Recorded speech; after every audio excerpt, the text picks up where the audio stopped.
What is the craziest thing you've done out of being hot and bothered? I went down on my cousin during quarantine. 1 week into quarantine, my work reduced my hours due to the 2019 sickness. I now work 10-hour days on Monday and Friday. My cousin Liz, a college freshman, asked to stay in my spare bedroom to avoid her chaotic home with 5 siblings. Despite financial concerns after my recent divorce, my uncle generously offered to cover my rent for the next 2 months to support Liz during this uncertain time. So 2 weeks ago, I reunited with my younger cousin after 8 years. In the 8 years I hadn't seen her, she's transformed from a lanky 11-year-old to a considerate, cool teenager, now 5 feet 10 inches with a slim figure. She's into rock climbing and bouldering, evident in her strong arms and calloused hands. With just a laptop, switch, and suitcase of clothes, her minimal belongings fit seamlessly into my tidy apartment.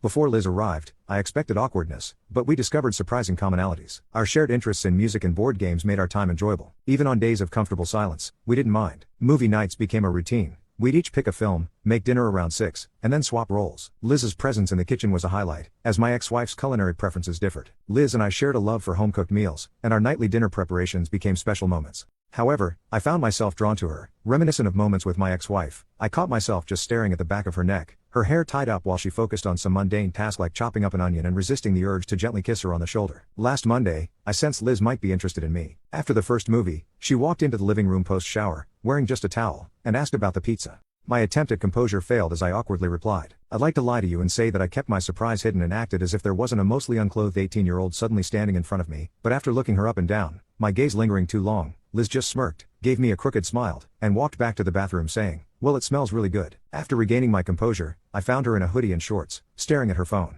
Grateful for the distraction, I tried to shake off the lingering image of her, but thankfully, it seemed she was not too concerned with my lingering eyes, and I tried to forget the recent image of so much perfect skin. I sliced the hot pizza, puzzled by Liz's towel prank, wondering if it was a joke or something more. During the movie, she was intermittently on her phone, likely texting friends from college. At one point, she stretched out on the couch, resting her feet against my leg. When I suggested stretching them out, she smiled and placed her feet on my lap. Without thinking, I began massaging her cold feet, a reflex from my past. Realizing my actions, I froze and apologized, explaining it was an instinct from massaging my ex-wife's feet. Liz, with a laughter, reassured me, saying, "I don't mind at all. It actually feels really nice. I went on a long run while you were at work, so you won't hear any complaints from me." As we continued, I found myself immersed in the simple pleasure of the moment, paying little attention to the movie. As her feet warmed, I moved down to her calves, prompting a light noise from Liz. "Curious," she said, "why would Nicole leave this?" The comment surprised her, and she anxiously checked my reaction. I just weakly smiled without commenting, sensing her tension. I turned down the movie volume and shared a bit about my past with Nicole. We wanted different things, especially regarding kids. She desired her own, while I leaned towards adoption.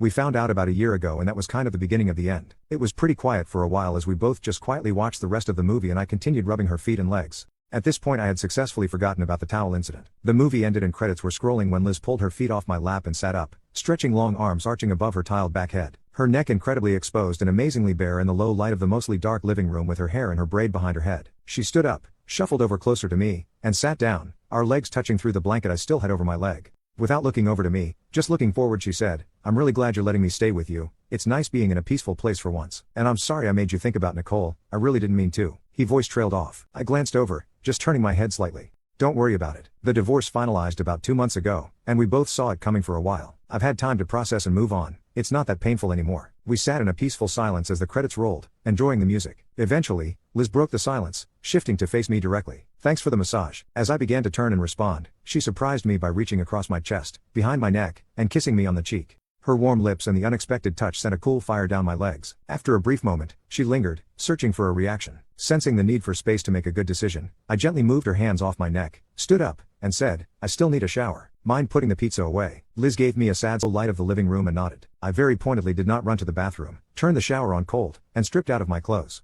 I suppose now is a good time to describe what I saw staring back at me in the mirror. I'm about 6 even, keep my head shaved because it started getting thin in high school and got very thin after, and I have a decent beard that I take pretty good care of to compensate. My body shows that I bike to work on nice days, hit the work gym through the winter, and go on the occasional hike, but I also drink too many lattes and really like good pasta. Prime dad bod from what I understand. My quite average pickle had relaxed a little bit from Liz's kiss, but was still resting at about half-mast, hoping for release. I jumped into the shower and turned my chest into the cold water to hopefully knock some sense into my foggy head. Cold showers were not unfamiliar territory, thanks to the apartment's lackluster water heater. It was a habit I picked up, a routine that helped dull my senses and shove thoughts of Liz down a bit. As I began lathering up and conditioning my beard, the knock on the bathroom door announced Liz's presence. She cracked open the door and asked casually, "Mind if I brush my teeth real fast?" With minimal regard for my response, she entered, started brushing her teeth, and then inquired about the cold shower. "Why a cold shower?" she asked. "They help me get to sleep, I fibbed, adding, I'm not sure exactly why. Liz seemed to accept my lame excuse, and after she finished, she left the bathroom. Completing my shower routine, I wrapped myself up in a towel, brushed my teeth, and quietly slipped into the kitchen for a glass of water.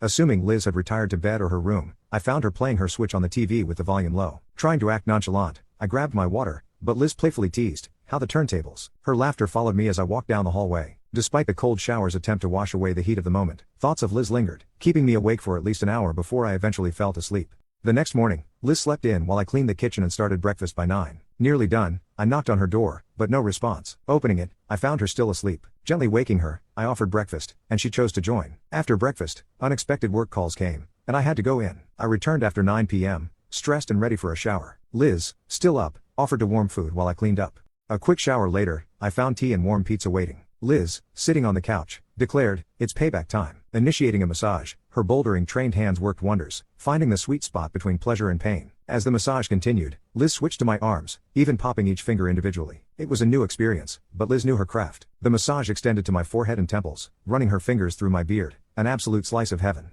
With my eyes closed, I felt her lips press against my forehead, and she whispered, now I think you owe me, right? Tilting my head, I kissed the inside of her hand, agreeing that I owed her. Liz ran her fingers over my shoulders and chest, stating, you'll have to pay your debt tomorrow. It's getting pretty late. She stood up, walked toward her bedroom, and disappeared. Lying back on the couch, contemplating Liz in a new light, I sipped cold tea and ate cold pizza. It took me even longer to fall asleep that night. On Wednesday morning, I was stirred awake by the sound of the front door closing. Peeking out of my bedroom, I noticed Liz's running shoes absent from the rack, a telltale sign of her early jog routine. Deciding to seize the opportunity for a bit more shut-eye, I settled back into bed, dozing off and drifting into new thoughts of Liz. My slumber was interrupted once more when I heard the front door creaking open again.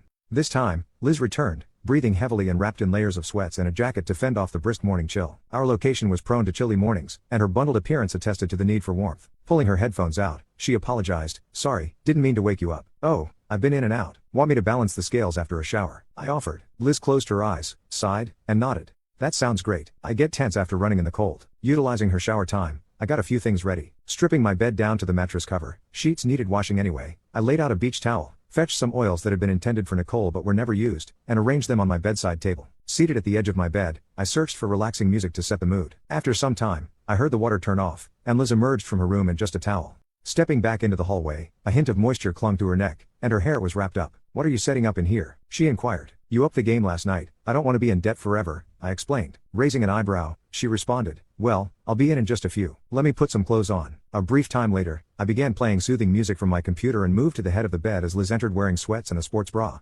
Sitting cross-legged on the towel with her mostly bare back facing me, she glanced over her shoulder. Her hair was tied up in a messy bun, and the light dusting of Freckles' nose was uncovered by any makeup. Go ahead, she encouraged. I poured oil into my hands, warming it up, and started massaging Liz's upper back, beginning from where her sports bra crossed her back. As I moved up her spine, she sighed deeply and leaned back into my hands. After completing the upper portion of her back, framed by bra straps, I moved my hands under the straps, silently waiting for a reaction. Sensing none, I gently pulled her straps off her shoulders, letting them rest on her arms, and continued massaging her shoulders. Liz spoke up, can you close your eyes? Lost in the sensation of her smooth skin, I was puzzled. What? Close your eyes. With closed eyes and hands still on her shoulders, I asked, okay, now what? After a while, I felt her pulling her bra off past my hands. I sensed her shifting her weight and making adjustments. It felt like hours, my topless cousin so close while I waited in self-imposed darkness. Okay, open up. Liz lay on her stomach on the towel she had pulled to the side, facing the head of the bed and turned toward me. Bras just get in the way, right? Nervousness tinged her voice, so I tried to reassure her. I laughed. I don't mind at all. They do get in the way, that's for sure. I moved over her, kneeling on her upper legs, and poured more oil into my hands. Remembering the massage in percentages advice, I mentally divided her back into 50 sections and aimed for about 10 seconds per section. Starting low, I worked my fingers into the muscles above her hips, gradually moving lower toward the center of her back and upper spine, adding oil as needed. Pressing into her shoulder blades, the sun cut through the blinds, glistening on her back. Descending to her lower back, I traced her skin gently, grazing the sides of her girls with my fingertips. Her breathing caught, then increased. Liz bounced her legs, asking for another round on her feet and legs. Sure thing. Want to change into shorts, or should I take off your sweats? She loosened her pant string. You can just take them off if that's okay with you. I stood, pulled down her sweats, revealing dark blue panties. As she raised her hips, I removed the pants, tossing them aside. After pouring more oil, I began at her heels, massaging the tendon connection and moving up to the balls of her feet, working oil between each toe. Progressing past her ankles, I massaged her calves from knee to feet, then poured more oil and moved slowly, taking around 2 minutes, from the base of her feet past her calves, behind her knees, along her hamstrings, stopping just below her panties, and massaging back down to her knees. I heard her breathing deepen, indicating she was enjoying it, and